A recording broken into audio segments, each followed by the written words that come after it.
আসসালামু আলাইকুম বন্ধুরা, বিদেশি উচ্চশিক্ষা এবং স্কলারশিপের একটি গুরুত্বপূর্ণ আপডেট ভিডিওতে আপনাদের সবাইকে স্বাগত জানাচ্ছি। বন্ধুরা, মিশর বা ইজিপ্ট নানা কারণে আমাদের কাছে জনপ্রিয় বা পছন্দের একটি দেশ।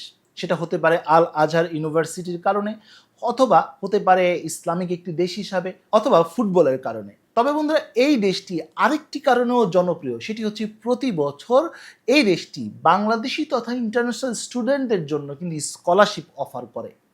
এবং এই স্কলারশিপটি হচ্ছে গভর্নমেন্ট স্কলারশিপ, যাকে নাম দেওয়া হয়েছে EG8 scholarship. Ministry of education and scientific রিসার্চের অধীনে এই স্কলারশিপটি অফার করা হয়। এখানে সকল সরকারি যে বিশ্ববিদ্যালয়গুলো রয়েছে সব কিছুই কিন্তু এখানে রয়েছে। শুধু তাই না, এখানে সকল লেভেলের শিক্ষার্থীরা আবেদন করতে পারছে, ব্যাচেলর, মাস্টার্স এবং পিএইচডি লেভেলে। এবং এখানে শুধুমাত্র যে প্রচলিত যে সাবজেক্টগুলো আছে তা না, বরঞ্চ এখানে মেডিসিন, ডেন্টাল বা ইঞ্জিনিয়ারিংয়ের মতো সাবজেক্ট রয়েছে। বন্ধুরা, খুব কম দেশই রয়েছে যারা MBBS বা BDS বা এই রিলেটেড সাবজেক্টগুলোর জন্য স্কলারশিপ অফার করে। মিশরের এই গভর্নমেন্ট স্কলারশিপটি কিন্তু MBBS এর উপরও কিন্তু স্কলারশিপটি অফার করছে। তাই অবশ্যই এই স্কলারশিপে আপনার আবেদন করা উচিত। বন্ধুরা, বিস্তারিত আলোচনা করার আগে একটি কথা না বলি না, প্রতি বছর নানা স্কলারশিপ অফার হয়, সেটা গভর্নমেন্ট, নন গভর্নমেন্ট, অর্গানাইজেশন, নন অর্গানাইজেশন, নানা জায়গা থেকে স্কলারশিপগুলো অফার হয়। বাংলাদেশিদের জন্য উপযোগী যে স্কলারশিপগুলো রয়েছে সেগুলো নিয়ে কিন্তু আমি আমার চ্যানেলে প্রতিনিয়ত ভিডিও দিচ্ছি, টিউটোরিয়ালগুলো দিচ্ছি। ভিডিওগুলো এমনভাবেই তৈরি করা হয় যাতে করে আপনি বাসায় বসে নিজে নিজেই আবেদন করতে পারেন। তবু আবেদন করতে গিয়ে হয়তোবা কোথাও হয়তোবা আপনি কনফিউশন থাকতে পারে, আবেদনটা সঠিকভাবে হচ্ছে কিনা সেই ব্যাপারে কনফিউজড হতে পারেন, ভয় হচ্ছে ঠিকভাবে আবেদনটা হচ্ছে কিনা, কোনো জায়গায় কোথাও ভুল হলো কিনা এই ব্যাপারটা নিয়েও কনফিউজ। সেক্ষেত্রে আপনি চাইলে আমাদের মাধ্যমে, অর্থাৎ আমাদের পেইড মেন্টরশিপের মাধ্যমে আপনি আবেদন করতে পারেন। আমার সাথে যোগাযোগ করার মাধ্যমে আমার ফেসবুক পেজ, আমার ইনস্টাগ্রাম এবং আমার ইমেলের মাধ্যমে আপনি চাইলে যোগাযোগ করতে পারেন, অথবা এই ভিডিওর কমেন্টের মাধ্যমেও আমার সাথে যোগাযোগ করতে পারেন। এবার আসি কি কি সাবজেক্ট এখানে অফার করা হচ্ছে। বন্ধুরা, এখানে ব্যাচেলর, মাস্টার্স এবং পিএইচডির প্রায় সকল সাবজেক্টই অফার করা হচ্ছে।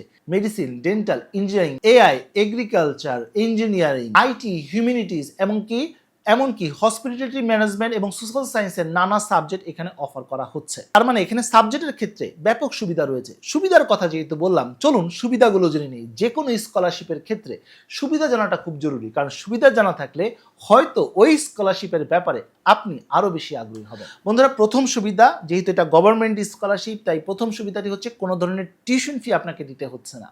দ্বিতীয় সুবিধা হচ্ছে আপনি হেলথ ইন্স্যুরেন্স বা হেলথ বেনিফিট আপনি পাচ্ছেন। তৃতীয় সুবিধা হচ্ছে ইউনিভার্সিটি ভেদে আপনি কিন্তু হোস্টেলের উপরে কিন্তু বিভিন্ন ফ্যাসিলিটিস পাচ্ছেন। চতুর্থ সুবিধা, বিভিন্ন একাডেমিক রিসার্চ ফ্যাসিলিটিস পাচ্ছেন। পঞ্চম সুবিধা, আপনি সরকারি বিশ্ববিদ্যালয়ে পড়াশোনার সুযোগ পাচ্ছেন। পাশাপাশি এখানে জীবন ধারণ বা চলাফেরার খরচটা খুবই কম এবং ইসলামিক দেশ হিসাবে ইসলামিক প্র্যাকটিসেরও কিন্তু সুযোগ সুবিধা রয়েছে। সর্বশেষ তিনটি সুবিধার কথা বলবো। একটি সুবিধা হচ্ছে আরবি শিক্ষার সুযোগ পাচ্ছেন। দ্বিতীয় সুবিধা হচ্ছে আপনি ব্যাংক ব্যালেন্স ছাড়াই আবেদন করতে পারছেন এবং সর্বোপরি IELTS ছাড়াই আপনি আবেদন করতে পারছেন। অর্থাৎ লেখাপড়া করার জন্য একজন শিক্ষার্থী যা যা সুযোগ সুবিধা রয়েছে, ম্যাক্সিমাম সুযোগ সুবিধা কিন্তু এখানে দেওয়া হচ্ছে। তবে কিছু অসুবিধাও রয়েছে, আর অসুবিধা জানাটাও জরুরি, কারণ অসুবিধা জানা থাকলে কম্পেয়ার করাটা সহজ হয়ে যায়। প্রথম অসুবিধা, এখানে আপনি এয়ার ফেয়ার পাচ্ছেন না, অর্থাৎ যাওয়ার জন্য এবং আসার জন্য যে এয়ার টিকিট সেটা আপনার টাকা খরচা করেই করতে হবে।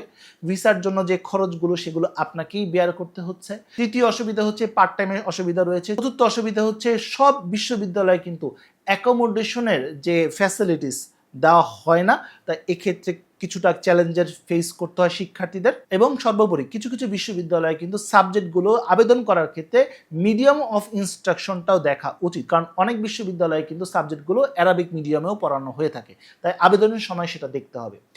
এখন প্রশ্ন আসতে পারে যে ভাইয়া, সুবিধা অসুবিধা তো জানলাম, এই স্কলারশিপে আমার আবেদন করা উচিত নাকি?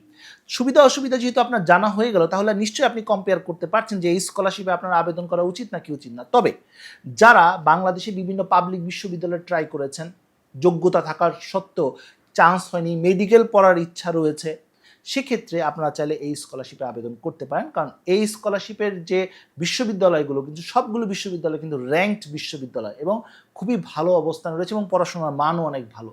তাই অবশ্যই এই সুযোগটা আপনার নেওয়া উচিত। এবার আসি আবেদন করার যোগ্যতা। প্রথম রিকোয়ারমেন্টটি হচ্ছে অবশ্যই আপনাকে বাংলাদেশি নাগরিক হতে হবে। অবশ্যই আপনি এই ভিডিওটি যেহেতু দেখছেন আপনি বাংলাদেশি নাগরিক, তাই আপনি চাইলে অনার্স, মাস্টার্স, পিএইচডিতে আবেদন করতে পারেন। অর্থাৎ ইতিমধ্যে যদি আপনি HSC কমপ্লিট করে থাকেন তাহলে আপনি অনার্সে আবেদন করতে পারেন। ইতিমধ্যে যদি আপনি ব্যাচেলর কমপ্লিট করে থাকেন তাহলে মাস্টার্সের জন্য আবেদন করতে পারেন, আর ইতিমধ্যে যদি আপনি মাস্টার্স কমপ্লিট করেছেন তাহলে পিএইচডির জন্য আবেদন করতে পারেন। দ্বিতীয় রিকোয়ারমেন্ট হচ্ছে আপনার রেজাল্ট ভালো হতে হবে, কিন্তু এটা বলা হয়নি যে আপনার রেজাল্ট কত থাকতে হবে, অর্থাৎ 5 থাকতে হবে আউট অফ 5 নাকি 4 আউট অফ 4, এটা কিন্তু বলা হয়নি। বলা হয়েছে রেজাল্ট ভালো থাকতে হবে, কারণ অনেক শিক্ষার্থীর রেজাল্ট ভালো না কিন্তু এক্সট্রা কারিকুলার অ্যাক্টিভিটিস অন্য অন্য যোগ্যতা তার ভালো রয়েছে, আবার অনেক শিক্ষার্থীর রেজাল্ট ভালো কিন্তু এক্সট্রা কারিকুলার অ্যাক্টিভিটিস নেই। তাই বিভিন্ন শিক্ষার্থীর কিন্তু বিভিন্ন ধরনের যোগ্যতা, তাই এক্ষেত্রে আপনি মোটামুটি একটি যদি রেজাল্ট পেয়ে থাকেন, স্ট্যান্ডার্ড বলতে পারেন, সেই রেজাল্টে যদি আপনি হয়ে থাকে তাহলে কিন্তু আপনি আবেদন করতে পারছেন, এতে কোনো সমস্যা নেই। তো বন্ধুরা এই ছিল শর্ত নিয়ে আলোচনা। এবার আসি ডকুমেন্টস, যেটা সবচেয়ে গুরুত্বপূর্ণ অংশ। বন্ধুরা যে কোনো স্কলারশিপের ক্ষেত্রে ডকুমেন্টসটা খুবই গুরুত্বপূর্ণ। ডকুমেন্টস যদি আপনি একবার রেডি করতে পারেন তাহলে শুধুমাত্র মিশরের এই স্কলারশিপ না, যে কোনো স্কলারশিপের ক্ষেত্রে কিন্তু আপনি খুব সহজেই আবেদন করতে পারেন। তাই স্কলারশিপ পাওয়া না পাওয়া কিন্তু এই ডকুমেন্টসের উপর অনেকখানি নির্ভর করছে। এই স্কলারশিপের ক্ষেত্রে প্রথম যে ডকুমেন্টসটি প্রয়োজন হবে আপনার পাসপোর্ট, দ্বিতীয় যে ডকুমেন্টসটি প্রয়োজন হবে আপনার একটি পাসপোর্ট সাইজের ছবি, এরপর প্রয়োজন হবে আপনার একাডেমিক সার্টিফিকেট, মার্কশিট, স্কুল, এরপর প্রয়োজন হবে আপনার একটি মোটিভেশন লেটার বা স্টেটমেন্ট অফ পারপাস। বন্ধুরা এটা খুবই গুরুত্বপূর্ণ, কারণ আপনি যে সাবজেক্টকে টার্গেট করে এখানে আবেদন করছেন সেই সাবজেক্টের উপর আপনার মোটিভেশনটা খুব গুরুত্বপূর্ণ। বলতে পারেন একজন শিক্ষার্থীর স্কলারশিপ পাওয়া না পাওয়া অনেকাংশই এই মোটিভেশন লেটারের উপর নির্ভর করছে, তাই গুরুত্ব দিয়ে এই মোটিভেশন লেটারটি লেখা খুব জরুরি। এরপর প্রয়োজন হবে আপনার রেকমেন্ডেশন লেটার, প্রয়োজন হবে আপনার বার্থ সার্টিফিকেট, অবশ্যই ইংলিশ মিডিয়ামে। যারা পিএইচডিতে আবেদন করবেন তাদের অবশ্যই রিসার্চ প্রপোজালও প্রয়োজন হবে।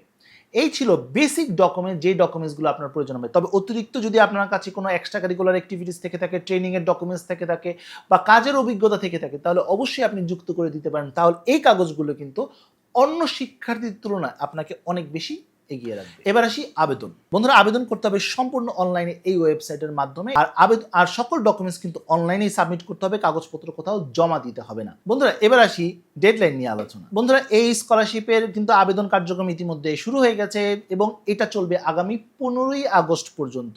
এই সময়টাকে কিন্তু বৃদ্ধি করা হয়েছে, অর্থাৎ আগামী 15ই আগস্ট পর্যন্ত এই মিশরের এই গভর্নমেন্ট স্কলারশিপে আবেদন করতে পারছে। কাগজগুলো যদি তৈরি থাকে তাহলে ঝটপট আবেদন করে ফেলুন। আর যদি আমাদের পেইড মেন্টরশিপের মাধ্যমে আবেদন করতে চান তাহলে অবশ্যই আমাদের সাথে যোগাযোগ করতে পারেন। আমার সাথে যোগাযোগ করার মাধ্যমে আমার ফেসবুক পেজ মেসেজ করতে পারেন, চাইলে আমাকে ইমেল করতে পারেন, অথবা চাইলে আমি যে ভিডিওটি করছি অর্থাৎ ফেসবুকে যে ভিডিওটি করছি সেই ভিডিওর নিচে কমেন্ট করলেও ইনশাল্লাহ আমি আপনাকে রেসপন্স করব।